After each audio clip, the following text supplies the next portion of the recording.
नमस्कार विद्यार्थी मित्रांनो, जोशना पवार या यूट्यूब चॅनलमध्ये आपल्या सर्वांचे मनापासून स्वागत आहे। आज आपण इयत्ता 7वीच्या वर्गाची मराठी माध्यमची गणित या विषयाची संकलित मूल्यमापन 2 2023-24 प्रश्नपत्रिका उत्तरांसहित अभ्यासणार आहोत। पहा विद्यार्थी मित्रांनो, जर तुम्हाला 7वीच्या वर्गाच्या इतर विषयांच्या प्रश्नपत्रिका अभ्यासायच्या असतील तर आपल्या डिस्क्रिप्शन बॉक्समध्ये इयत्ता 7वी प्रश्नपत्रिका प्लेलिस्ट देण्यात आलेली आहे। ती प्लेलिस्ट पहा आणि इतर विषयांच्या प्रश्नपत्रिकेचा देखील सराव करा। पहा या ठिकाणी प्रत्येक प्रश्नाला किती गुण देण्यात आलेले आहे ते दिलेले आहे। प्रात्यक्षिक आणि तोंडी प्रश्न 10 गुणांची तोंडी परीक्षा होणार आहे आणि 50 गुणांची लेखी परीक्षा होणार आहे। अशी एकूण 60 गुणांचा हा पेपर आहे। पहा या ठिकाणी तोंडी परीक्षेचे जे प्रश्न आहेत प्रात्यक्षिक आहे या ठिकाणी देण्यात आलेला आहे। लेखी चाचणी सर्व प्रश्न दिलेल्या सूचनेप्रमाणे सोडवा। बहुपर्यायी प्रश्नातील अचूक उत्तराचा पर्याय क्रमांक दिलेल्या चौकटीत लिहा। जे बहुपर्यायी प्रश्न आहेत त्या उत्तराचा पर्याय क्रमांक तुम्हाला लिहायचा आहे। प्रश्न तिसरा, खाली दिलेली उदाहरणे सोडवा 10 गुणांसाठी। त्यातील अ प्रश्न संख्या अक्षरातली 1 गुणासाठी त्या ठिकाणी आपण लिहून घेतलेले आहे 8,72,540। प्रश्न तिसऱ्यातील ब प्रश्न संख्या अंकात लिहा 1 गुणासाठी 5,27,252। क प्रश्न संख्या विस्तारित रूपात लिहा 1 गुणासाठी आहे हा प्रश्न। त्या ठिकाणी आपण विस्तारित रूपात लिहून घेतलेले आहे। नंतर ड प्रश्न आहे बेरीज करा। त्या ठिकाणी बेरीज आलेली आहे 54,184। ही प्रश्न वजाबाकी करा। वजाबाकी आलेली आहे 51,761। फ प्रश्न बघा गुणाकार करा 563 गुणिले 72 त्यांचा गुणाकार आला 40,536। आणि ग प्रश्न आहे भागाकार करा 4,509 भागिले 14 आणि त्या ठिकाणी आपण भागाकार केलेला आहे। भागाकार आलेला आहे 322 आणि बाकी आलेली आहे 1।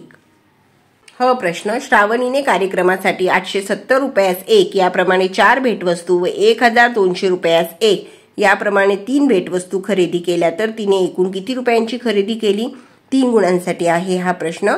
870 रुपयाप्रमाणे 4 त्यांचा गुणाकार आलेला आहे 3,480 रुपये। 1,200 प्रमाणे 3 भेटवस्तू म्हणून 1,200 गुणिले 3 त्याचे उत्तर आलेले आहे 3,600 रुपये। मग एकूण 3,480 अधिक 3,600 उत्तर आले 7,080 रुपयांची खरेदी केली। प्रश्न चौथा, खाली दिलेली उदाहरणे सोडवा। एकूण 6 गुणांसाठी प्रश्न अ व ब साठी सूचना दिलेल्या माहितीवरून प्रमाण शोधा व रिकाम्या चौकटीत योग्य संख्या लिहा। पहा जी पहिली चौकट आहे त्यात संख्या लिहायची आहे 56 आणि दुसऱ्या चौकटीत संख्या लिहायची आहे 12। क प्रश्न शाळेपासून निघालेल्या बसचा वेग ताशी 40 किमी होता म्हणून सहलीच्या ठिकाणी पोहोचण्यास 3 तास लागले। जर बसचा वेग ताशी 30 किमी असता तर सहलीच्या ठिकाणी पोहोचण्यास किती तास लागले असते? समजा x तास लागतील। मग 40 गुणिले 3 बरोबर 30 गुणिले x म्हणून 40 गुणिले 3 भागिले 30 बरोबर x बरोबर 4 तास लागतील। या ठिकाणी हा शून्य गेला हा शून्य गेला 3 एके 3 x बरोबर 4 तास। त्यानंतर आहे ड प्रश्न 12 पुस्तकांची किंमत रुपये 1,872 आहे तर 20 पुस्तकांची किंमत किती? 2 गुणांसाठी आहे हा प्रश्न। त्या ठिकाणी आपण उत्तर सोडवलेलं आहे। 12 पुस्तकांची किंमत 1,872 म्हणून 20 पुस्तकांची किंमत आपण काय मानायची? x मानायची। 1,872 गुणिले 20 भागिले 12 त्याचे उत्तर येतं 3,120। 20 पुस्तकांसाठी 3,120 रुपये लागतील। प्रश्न 5वा, खाली दिलेली उदाहरणे सोडवा एकूण 5 गुणांसाठी। अ प्रश्न दर साल दर शेकडा 8 दराने 1,000 रुपयांचे 1 वर्षाचे सरळ व्याज किती? 1 गुणासाठी त्या ठिकाणी पर्याय दिलेले आहेत। 4 पर्यायांपैकी तिसरा पर्याय बरोबर आहे रुपये 80। पण 80 न लिहिता त्या उत्तराचा आपल्याला काय लिहायचं आहे? पर्याय क्रमांक। मग पर्याय क्रमांक 3 आहे म्हणून आपण त्या ठिकाणी 3 लिहिला। प्रश्न 5व्यातील ब प्रश्न रास बरोबर मुद्दल अधिक व्याज योग्य पर्याय आहे व्याज। चौथा पर्याय बरोबर आहे म्हणून आपण त्या ठिकाणी व्याज न लिहिता 4 क्रमांक लिहायचा आहे। क प्रश्न, दर साल दर शेकडा 9 दराने 5 वर्षांचे सरळ व्याज रुपये 9,000 मिळवण्यासाठी मुद्दल किती रुपये लागेल?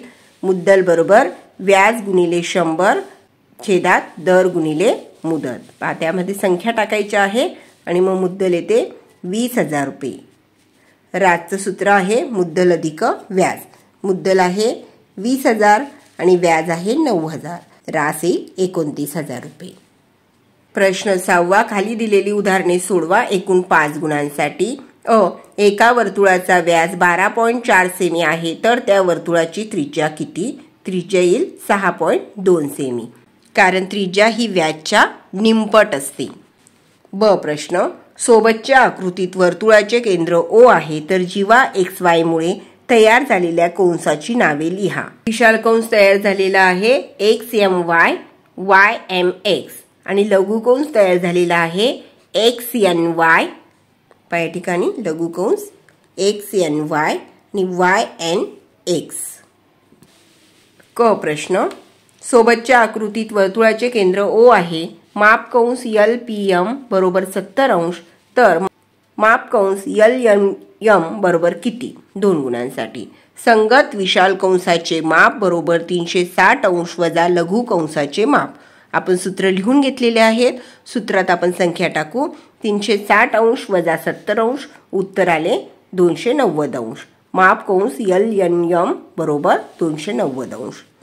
प्रश्न 7, खाली दिलेली उदाहरणे सोडवा एकूण 4 गुणांसाठी। अ प्रश्न, एका चौरसाकृती मैदानाची बाजू 45 मीटर आहे तर त्याचे क्षेत्रफळ किती? सूत्र लिहून उत्तर काढा 2 गुणांसाठी। सूत्र आहे चौरसाचे क्षेत्रफळ बरोबर बाजू वर्ग। बाजू दिलेली आहे 45, 45चा वर्ग आहे 2025 चौरस मीटर। त्यानंतर आहे ब प्रश्न, 200 मीटर लांब व 150 मीटर रुंद आयताकृती बाग आहे। बागेच्या कडेने आतील बाजूस 4ही बाजूंनी 5 मीटर रुंदीचा रस्ता तयार केला आहे तर त्या रस्त्याच्या जागेचे क्षेत्रफळ किती? एकूण 2 गुणांसाठी हा प्रश्न आहे। त्या ठिकाणी आपण उत्तर लिहून घेतलेलं आहे। आतील आयत EFGH ची लांबी, आयत EFGH ची रुंदी, रस्त्याचे क्षेत्रफळ, ABCD चे क्षेत्रफळ, EFGH चे क्षेत्रफळ, रस्त्याच्या जागेचे क्षेत्रफळ आणि रस्त्याच्या जागेचे क्षेत्रफळ आलेले आहे 3400 चौरस मीटर। प्रश्न 8, खाली दिलेली उदाहरणे सोडवा। ओ आणि ब दोन्ही उदाहरणे आपण या ठिकाणी सोडून घेतलेली आहे। या ठिकाणी इष्टिकाचितीचे एकूण पृष्ठफळ आणि घनाचे एकूण पृष्ठफळ त्यांचे सूत्र लिहायचे आहेत, किमती टाकायच्या आहेत आणि उदाहरण सोडवायचं आहे। त्यानंतर आहे प्रश्न 9, खाली दिलेली उदाहरणे सोडवा एकूण 5 गुणांसाठी। खालीलपैकी कोणत्या पर्यायातील बाजूंपासून काटकोन त्रिकोण तयार होतो त्याचा योग्य पर्याय क्रमांक चौकटीत लिहा। बघा, जो चौथा पर्याय आहे 8, 15 आणि 17 हा चौथा पर्याय बरोबर आहे, म्हणून त्या ठिकाणी आपण 4 क्रमांक लिहून घेतलेला आहे। ब प्रश्न, त्या ठिकाणी ब प्रश्नाचे देखील उत्तर आपण त्या ठिकाणी सोडवलेले आहे। कर्णाचा वर्ग बरोबर बाजूचा वर्ग अधिक बाजू वर्ग। एक बाजू वर्ग आहे 12चा वर्ग, एक बाजू 9चा वर्ग। 12चा वर्ग 144, 9चा वर्ग 81। कर्ण बरोबर 144 अधिक 81 225। कर्ण बरोबर 15 मीटर। दोन्ही ठिकाणातील कमीत कमी अंतर 15 मीटर। प्रश्न 10, खाली दिलेली उदाहरणे सोडवा एकूण 6 गुणांसाठी। त्यातील अ प्रश्न बघा, विस्ताराचा उपयोग करून किंमत काढा 67चा वर्ग। ब प्रश्न, विस्तार करा 2 गुणांसाठी। त्याचे उत्तर येतं 9m वर्ग अधिक 2m अधिक 1/9।